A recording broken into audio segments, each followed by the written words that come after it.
Fake news शिरोमणि मोहम्मद जुबैर किसी परिचय के मोहताज नहीं। जब भी फैक्ट चेक करते हैं तो या तो किसी के जीवन को खतरे में डालते हैं और नहीं तो अराजकता फैलाने वालों का गजब बचाव करते हैं। असामाजिक तत्वों के पीआर में तो ये रवीश कुमार तक को टक्कर दे देते हैं। हिट एंड रन रणनीति को अपने प्रोपेगेंडा से नई परिभाषा देने वाले इस महानुभाव ने एक बार फिर वही किया जिसके लिए वह काफी कुख्यात है। फैक्ट चेकिंग के नाम पर फेक न्यूज को फैलाना और अपराधियों और उनके जघन्य अपराधों को उचित ठहराना। परंतु इस बार इन्होंने एक छोटी सी गलती कर दी। इन्होंने इजराइल के आतंकी हमलों के परिप्रेक्ष्य में इजराइल को झूठा सिद्ध करने और हमास के आतंकियों का पक्ष ले लिया। अब क्या था, इनकी ऑनलाइन कुटाई होनी तय थी और हुआ भी वही। जुबैर के बेतुके दावों पर इजरायली प्रशासन भी संज्ञान ले रहा है और अगर आप उनके हिट लिस्ट पे आ गए तो चाहे ऑनलाइन हो या ऑफलाइन आपका बचना लगभग असंभव है।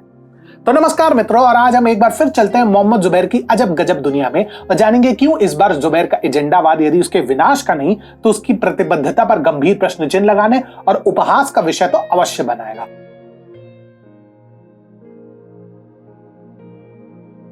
परंतु ऐसा भी क्या किया मियां मोहम्मद जुबैर ने जो उसके पीछे केवल भारत के नहीं अपितु कई देशों के राजनयिक एवं विचारक पीछे पड़ गए हैं।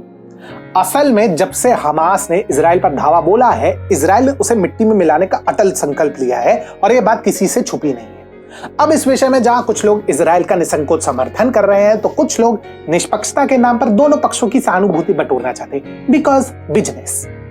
परंतु कुछ मोहम्मद जुबैर जैसे भी हैं जो स्पष्ट तौर पर हमास के हर बर्बर कृत्य को उचित ठहराने के लिए नैतिकता को भी तार तार करने को तैयार है। इसी के पीछे वे वैश्विक चर्चा का विषय भी बन चुके हैं और इन्हें अब चौतरफा आलोचना का शिकार होना पड़ रहा है। उदाहरण के लिए अमेरिकी पत्रकार एमी मैक ने सार्वजनिक किया कि कैसे जुबैर उनके जैसे लोगों के पीछे हाथ धोके पड़ चुका है जो हमास के काले करतूतों को सार्वजनिक करने का भरसक प्रयास कर रहे हैं। एक्स पे अपने अकाउंट पे उन्होंने पोस्ट किया, ऐसा लगता है कि मोहम्मद जुबैर नाम का एक व्यक्ति है जो ऑल्ट न्यूज नामक वामपंथी डिसइंफॉर्मेशन साइट चलाता है। वह हमास के प्रचार को उजागर करने के लिए मुझे और अन्य कंजर्वेटिव्स को बदनाम करने का प्रयास कर रहा है। क्या यह वही यहूदी विरोधी या हिंदू विरोधी व्यक्ति है जिसने नुपुर शर्मा को निशाना बनाया और उनकी जान को खतरे में डाला? मोहम्मद जुबैर न केवल खुलेआम निर्दोष इजरायलियों की दुखद मौत का मजाक बना रहे हैं, अपितु हमास द्वारा किए गए अक्षम्य अत्याचारों का बचाव करने के लिए भी किसी भी हद तक जाने को तैयार है। वह यहां तक कह रहा है कि इजरायलियों द्वारा जारी की गई मृतकों की तस्वीरें एक चाल और चतुराई से गढ़े गए भ्रम के अलावा कुछ नहीं है। इसी बात पर इजरायली प्रशासन भी अब जुबैर की खबर ले रहा है।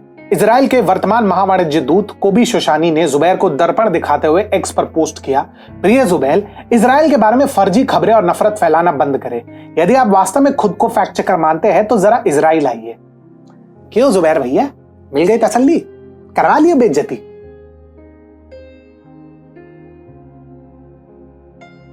फैक्ट चेकिंग के आदर्श जगत में आप सटीकता, विश्वसनीयता और शायद थोड़े बेसिक होमवर्क की अपेक्षा करेंगे, लेकिन यह बात हो रही है मोहम्मद जुबैर की, जिनके लिए तथ्य और निष्पक्षता इनके शब्दकोश में बिल्कुल नहीं होते। पूर्वाग्रह से ग्रसित इस व्यक्ति ने अपने एजेंडावाद के नाम पर ना जाने कितने लोगों के जीवन को खतरे में डाला है और कितने लोगों की बलि चढ़ाई है। लेकिन क्या जुबैर को अपने किए पर कोई पछतावा है? बिल्कुल नहीं।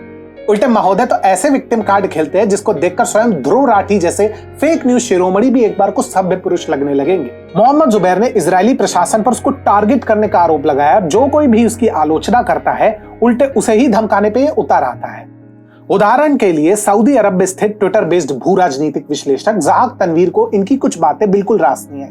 उन्होंने ये कहते हुए जुबैर की लताड़ लगाई कि जुबैर इजराइल के विरुद्ध अपने एजेंडे के लिए बेसिर पैर की रिपोर्टिंग कर रहा है। इस पे जुबैर ने तनवीर के AIMIM से संबंध पर कटाक्ष करने का प्रयास किया तो तनवीर महोदय उसके लिए भी पूरी तरह तैयार बैठे थे। एक ही ट्वीट में उसकी समस्त नौटंकियों की पोल खोलते हुए कहा, हाँ, हर कोई आपके जैसा धोखेबाज नहीं है मोहम्मद जुबैर, जिनके पोस्ट कट्टरपंथी, वामपंथी और कम्युनिस्टों के एक समूह द्वारा लिखे और प्रायोजित किए जाते हैं। हाँ, मैंने हैदराबाद में AIMIM के लिए प्रचार किया तो भारत सरकार के खिलाफ वामपंथी कथा भी प्रकाशित की।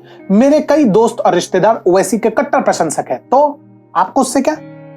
अगर CJI चंद्रचूड़ कुछ ज्यादा मेहरबान ना हुए होते तो मोहम्मद जुबैर अपने कर्मों के लिए कालकोठरी में सड़ रहे होते, परंतु शायद उसका भी एक उद्देश्य था ताकि वैश्विक स्तर पर इनकी सार्वजनिक बेइज्जती होती रहे। जुबैर निसंदेह खतरा है, परंतु वह अजय सुपर हीरो नहीं है जैसा कि वे सोचते हैं अपने मन में।